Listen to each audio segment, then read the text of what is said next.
अच्छा, easy method आप लोगों के लिए ये है कि आप जैसे इस वक्त मैंने बेड के अंदर एक टेक्सचर अप्लाई करना, ठीक है। तो मैं यहाँ से एक दफ़ा टेक्सचर ले आऊँ। तो जैसे कि मेरे पास ये फैब्रिक का टेक्सचर है, तो मैं इसे मैं प्लेस कर देता हूँ। ये मुझे बेडरूम का जो बेड है इसके ऊपर अप्लाई करना, ठीक है। तो एक तो ये है कि अगर मेरे मुझे नज़र नहीं आ रहा टेक्सचर, तो वो लेयर प्रोबेबली उसके नीचे होगी, तो उस लेयर को मैं ऊपर कर देता हूँ। तो देखो अब टेक्सचर नज़र आ गया।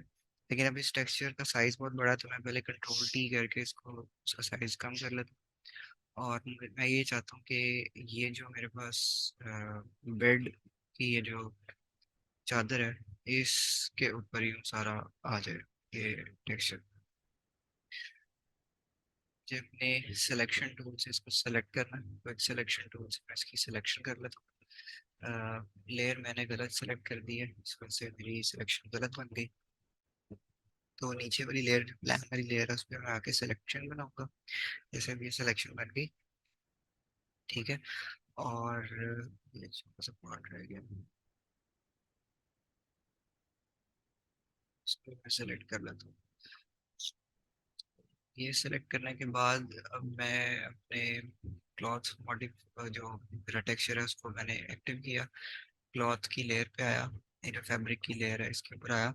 और यहाँ से जहाँ पे मेरा कर्सर आ रहा है, बिल्कुल ये जो एफ के साथ एक आइकन आ रहा है मास्क का, अगर मैं इसको क्लिक कर देता हूँ तो वो जो सिलेक्शन था उसके अंदर उसने मास्क कर दिया, बाकी सारे पार्ट को उसने हाइड कर दिया। तो आप ये जो नीचे ऐड वेक्टर मास्क लिखा हुआ है इसके ऊपर क्लिक करोगे, तो आपकी इस फैब्रिक के ऊपर वो एक मास्क क्रिएट कर देगा। तो ये ओरिजिनल फैब्रिक जो टेक्सचर जैसे आप लेके आए हो, इसको ऑफ कर लो। और नीचे वाली लेयर जिस पे आपने अप्लाई करना है उसको सिलेक्ट करके सिलेक्शन टूल से वहाँ पे सिलेक्शन पहले क्रिएट कर लो।